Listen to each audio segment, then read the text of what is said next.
There's a 22-year-old in the NBA who just averaged 19 points and 11 rebounds. On the open market, he's worth more than $40 million a year, and the NBA has a rule that guarantees almost no other team will even make him an offer. Not because he isn't good enough, because the rule makes bidding on him pointless. They call it free agency. For the best young players in the league, it's the opposite of free.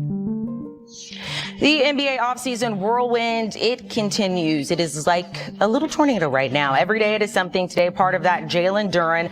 According to reports, the All-Star forward not pleased at all with what the Pistons are offering him as a free agent. And he could be exploring other options, potentially a sign-and-trade agreement. It's the quietest trap in professional sports, and it springs at the exact moment a player proves he's worth a fortune. We read the fine print, so you don't have to.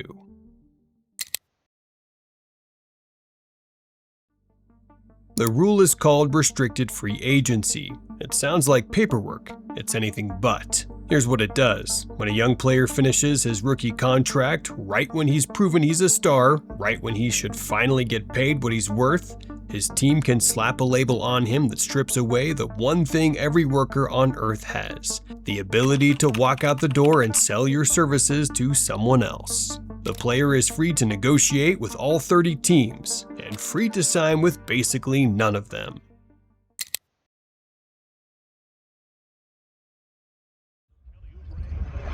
Paul George suspended. Of more recent benches, Tyrese Maxey out. There's the first bucket for Duren, who's all smiles.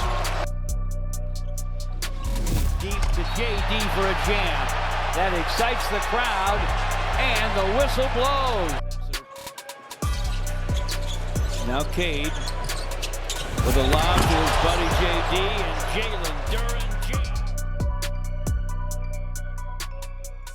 Let's start with how this is supposed to work. A 22-year-old just had a breakout season, 19 and 11, 65% shooting at the rim, the kind of young big man every contender in the league would kill for. He hits free agency, 30 teams can call. This should be a bidding war, the best kind of problem a young player can have. He wants a deal north of $40 million a year. Given the market, that's not crazy. That's what a young ascending star is worth when teams get to compete for him. So the phone should be ringing off the hook, offers stacking up, leverage in his pocket. That's what free agency is supposed to mean. Except the phone isn't ringing, and to understand why a 22-year-old stud is sitting home with no offers, you gotta read the 2 words that quietly deleted his entire market. Now here's the fine print, and it's the whole trap. Before free agency, the player's team makes him a small 1-year offer called the qualifying offer. Accept it or not, it does one thing: it makes him restricted.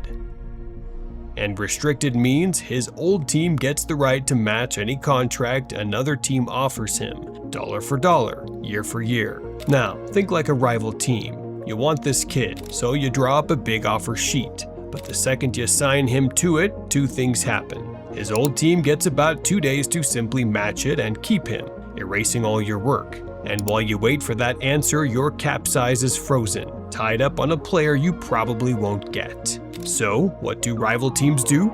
Nothing. They don't bid. Why tie up your money for 48 hours to hand a division rival a free chance to keep his own player? The offers never come. The bidding war never happens. The market doesn't shrink, it vanishes. And it gets thinner. This offseason, only 2 teams in the entire league even have the cap space to make a real run at someone else's restricted free agent. 2 out of 30. So, even the players brave enough to hope for an outside offer are hoping from a market that's almost empty before the match rule even kicks in. Which leaves the player negotiating with exactly one team, his own, that knows he has nowhere else to go. And a team that knows you can't leave doesn't need to pay you what you're worth. It offers less. It waits. It lets the silence do the work. This makes it even more complicated because by qualifying for All-NBA, he's technically eligible for 5 years and $287 million. There's 0% chance he's going to get that. Something south of $200 million makes more sense, but he obviously wants more money than the Pistons are willing to give him. And the Pistons are basically saying, well, look, you're a restricted free agent. If you think you're worth more than that, go out and show us that there's more money out there than what we're offering. So this thing, it seems like the vibes in Detroit between Duren and the Pistons are not great here. That's the trap. The rule didn't make him a worse player, it made him a captive negotiator and handed the only key to the one team across the table. The player does have one move, one door the rule leaves open, and it's brutal. He can accept that qualifying offer, the small one-year deal. For our 22-year-old, that's about $9.5 million. Against the $40+ million a year he believes he's worth. He plays one season on it, and at the end of that year, the label finally comes off. He becomes a true free agent. Nobody can match. He's free. But look at what he's betting to get there. 1 year at a fraction of his value, no long-term guarantee under him, and his entire future riding on a single season of health. One serious injury, one bad year, and the generational money he turned down doesn't come back. He bet a fortune on his own body and lost. It's such a bad hand that most players fold. They take the discount their own team is offering because guaranteed generational money today beats a coin flip on freedom tomorrow. But some get so squeezed they jump.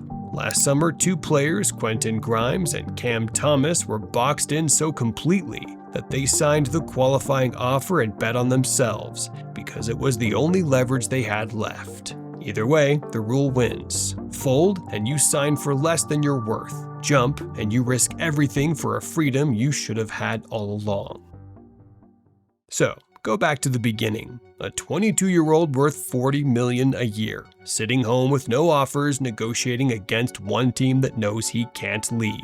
That's not the player being greedy. It's not the team being cheap. The rule built the whole thing. It manufactured a market with exactly one buyer and stamped the word free on it. And the cruelest part is the timing. Restricted free agency lands the very first time a young player is finally good enough to be worth a fortune. The moment he earns leverage is the exact moment the rule takes it away. And on some teams it compounds. A club already pressed against the second apron. The tax wall we've broken down before has even less it's willing to offer, because every dollar up there costs it several in tax. 2 rules stacked on one kid. This rule sits on every rising star coming off a rookie deal, the future of the league, the exact players the sport is built around next. And at the one moment they've proven what they're worth, the rulebook quietly makes sure they have the least power they'll ever have. They can talk to all 30 teams. They just can't leave the one they're in, fold for less, or gamble everything for a freedom they should have already had. Every road leads back to the same door. The league calls it restricted free agency. Read the fine print and it's only restricted for one side of the table. If the math ain't mathin', show us the receipts. This is Beyond the Buzzer.